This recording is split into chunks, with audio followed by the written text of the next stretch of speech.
Tiens, dis-moi, Jean-Michel, tu vas peut-être pouvoir m'aider. C'est quoi la meilleure marque de jeux vidéo, enfin la meilleure console? Parce que j'ai un doute entre Microsoft, Sony et Nintendo. Franchement, je sais pas, j'arrive pas à me décider. Atari, d'accord, pourquoi pas. Oui, Atari, pourquoi pas.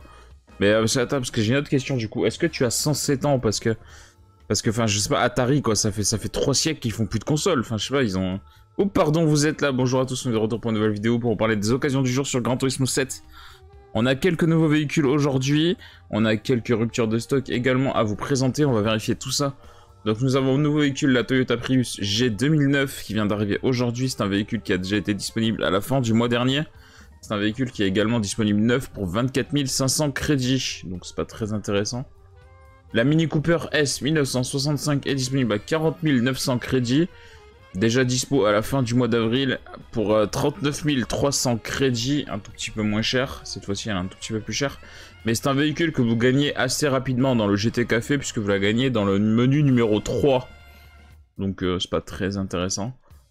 La Pontiac Firebird Transam n'est plus disponible, c'est une rupture de stock. La Nissan Fairlady Z 340 ZG, pardon, parce que le Nissan Fairlady Z, il y en a beaucoup.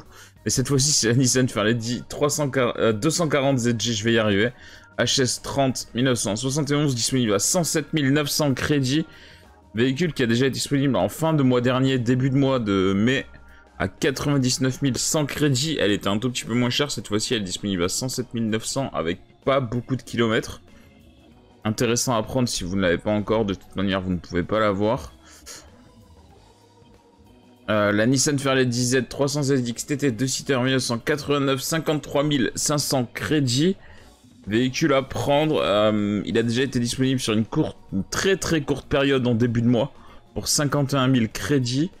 Et cette fois-ci, il est un tout petit peu plus cher, mais on peut espérer peut-être qu'elle va rester un tout petit peu plus longtemps en vente.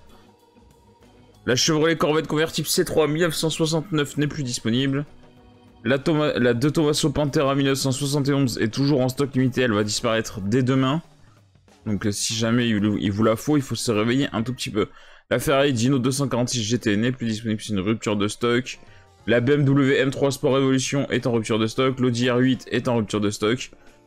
La Honda NSX Type R 2002 est en stock limité à 445 400 crédits. Véhicule que vous pouvez acheter neuf, donc c'est pas très important. La Toyota Sprinter Trueno Shigeno version n'est plus disponible, c'est une rupture de stock. La Nissan Fairlady Z Z34 2008 vient d'arriver aujourd'hui à 36 700 crédits. Véhicule que vous pouvez acheter neuf pour 43 750 crédits, donc c'est pas très important. Préférez la prendre neuf, hein, ce sera toujours beaucoup mieux. Et ensuite l'AMG SLS 2010, disponible à 323 500 crédits, véhicule qui est également disponible neuf pour 360 000 crédits. Si jamais vous êtes un peu ric-rac sur les crédits, voilà, ça peut toujours être intéressant. Mais voilà, c'est disponible en neuf. Comme je dis toujours, il vaut mieux les prendre neufs. Du côté des légendes, nous avons l'Alfa Romeo Giulia TZ2 qui est toujours en stock limité. Il va disparaître dès demain. Nouveau véhicule du jour, la Shelby GT 350 1965 qui est disponible à 487 000 crédits. Un véhicule qui a déjà été disponible, hein, c'est la deuxième fois ou troisième fois qu'elle apparaît. Je pense deuxième fois, hein, parce que normalement on est sur la deuxième rotation des légendes, mais après, comme je dis toujours, j'ai un peu raté le tout début du jeu. Donc je surveillais pas vraiment les stocks à cette époque, et donc c'est possible qu'elle ait été disponible au tout début, mais je ne pense pas. En tout cas, elle a déjà été disponible, c'est sûr et certain. Mais 487 000 crédits, c'est pas très cher pour une légende, donc si jamais vous avez besoin de compléter vos collections, voilà, il faut se dépêcher un peu. La Aston Martin DB5 n'est plus disponible, c'est une rupture de stock. La Toyota Supra est en stock limité, elle va disparaître dès demain. Tout comme l'Alfa Romeo 155 2.5 V6 TI de 1993 qui est disponible à 800 000 crédits, qui va disparaître dès demain. De toute manière, les 3 voitures qui sont en stock limité vont disparaître dès demain. Et elles sont arrivées exactement le même jour. Demain, on aura donc une nouvelle légende, on aura quelques nouveaux véhicules d'occasion également. Ça va être intéressant à suivre, surtout pour les voitures de légende, puisque la rotation est quand même assez longue. Donc c'est à surveiller. On se quitte là-dessus, je vous souhaite une bonne journée et à bientôt. Allez, à plus les gens.